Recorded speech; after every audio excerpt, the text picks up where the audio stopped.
Cyber cop त्रिवेणी सिंह के तबादले के बाद जिले की कमान उस तेज तर्रार IPS के हाथों में सौंपी गई है, जिससे अपराधी खौफ खाया करता है। गाजियाबाद में 7 महीने में ताबड़तोड़ 130 एनकाउंटर का चर्चा में रहे सुधीर कुमार सिंह ने सोमवार की देर शाम जिले की कमान संभाल ली।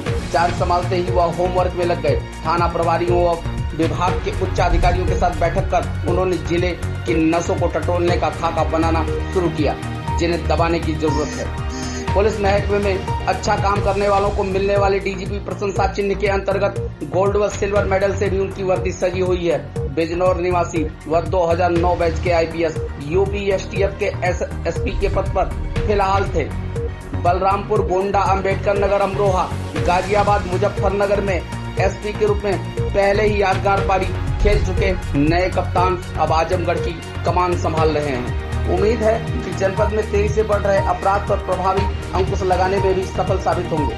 कार्यभार ग्रहण करने के उपरांत उन्होंने बातचीत में अपनी प्राथमिकताएं गिनाते हुए कहा कि अपराध व अपराधियों पर प्रभावी कार्यवाही, घटनास्थल पर फोर्स की त्वरित उपस्थिति, इनामी अपराधियों की धरपकड़ में तेजी लाने के साथ साथ महिलाओं की सुरक्षा पर विशेष रूप से फोकस किया जाएगा।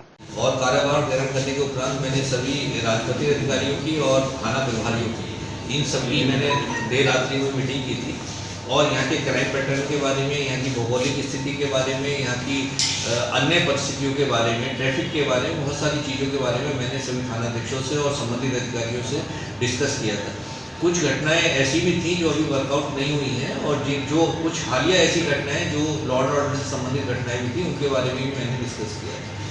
तो सभी चीज़ों पे विस्तृत विचार विमर्श हुआ है और क्योंकि अभी मैं इस जनपद में मैंने कल ही ज्वाइन किया है और अभी 2-4 दिन का समय मुझे इस डिस्ट्रिक्ट को समझने में लगेगा।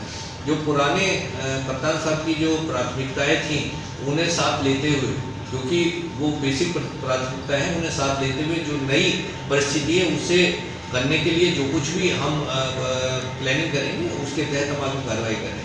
मेरी जो प्राथमिकता है वो बेसिक पुलिसिंग की है, बीट पुलिसिंग की है, जो हमारी NCR है उस पर त्वरित रूप से कार्रवाई की है और घटना स्थल पर त्वरित रूप से पहुंचने की जो प्रवृत्ति नहीं होती है उस प्रवृत्ति को लागू करने की है, ताकि घटना स्थल पर तेजी से जो संबंधित फोर्स है वो पहुंचे और उसका निस्तारण त्वरित रूप से हो सके ताकि घटना आगे ना बढ़ सके। ये मेरी विशेष रूप से प्राथमिकता रहेगी। महिलाओं के प्रति जो अपराध है वो एक सेंसिटिव इशू है और उनमें कड़ी कार्रवाई करना मेरी प्राथमिकता रहेगी। कुछ जैसा कि मैंने देखा कुछ थाने यहाँ पर स्लॉटरिंग से भी प्रभावित हैं, उन पर भी मैंने स्पष्ट रूप से कहा है कि ऐसी कोई घटना नहीं होनी चाहिए और यदि कोई घटना होती है तो उस पर बहुत ही कड़ी कार्रवाई इसमें की जाएगी, गैंगस्टर एक्ट की कार्रवाई की जाएगी और बाद में उनकी 14 के अंतर्गत जो संपत्ति जब्ती करने की कार्रवाई है वो भी की जाएगी। यहाँ पर अभी मैंने देखा बहुत सारे इनामिया बदमाश भी हैं, बहुत सारे ऐसे क्रिमिनल्स हैं जिन पर 14 गैंगस्टर एक्ट की कार्रवाई होगी, जब्ती करने की कार्रवाई होगी, उनके खिलाफ और आगे कार्रवाई होगी, उनमें भी तेजी लाई जाएगी और पकड़ धकड़ शुरू की जाएगी। सर, पिछले हफ्ते 10 दिन के अंदर बहुत ताबड़तोड़ हत्याएं हुई और लूट की घटनाएं हुई, तो इस पर नियंत्रण पर किस तरह से लगाया जाएगा? पुराने क्लास से करके और नए पर कैसे? देखिए, जैसा मैंने आपसे पहले ही कहा, आपके कहने से पहले ही कहा कि कुछ नवीन घटनाएं नवीन परिदृश्य में हुई हैं और कुछ उसमें उसका जो एंगल है वो प्रधानी के जो चुनाव है आगामी उनको दृष्टिगत रखते हुए भी उसमें कुछ एंगल आया है।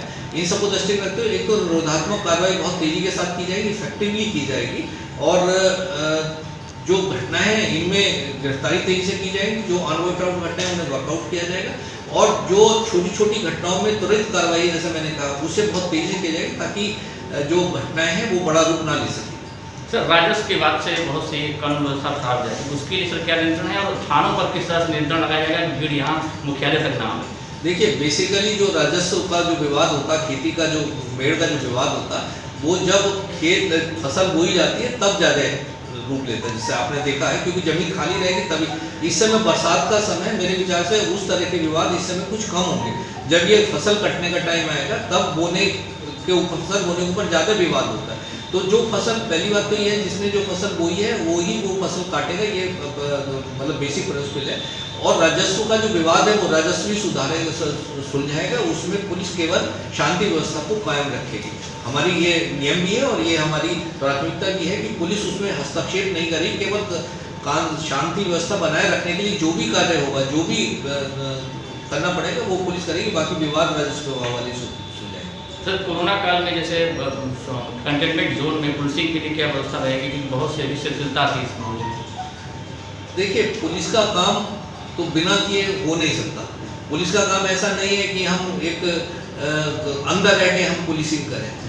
सारे प्रिकॉशंस लेते हुए, चाहे वो मास्क लगाने का हो, चाहे सैनिटाइजेशन का हो, उन सारे प्रिकॉशंस को लेते हुए हम अपनी पुलिसिंग करेंगे। जो गाइडलाइंस है उनके तहत रहते हुए और उनके नियमों का पालन करते हुए हम अपनी पुलिसिंग में तेजी लाएंगे और कार्रवाई क्रिमिनल्स के खिलाफ करेंगे। ठीक है।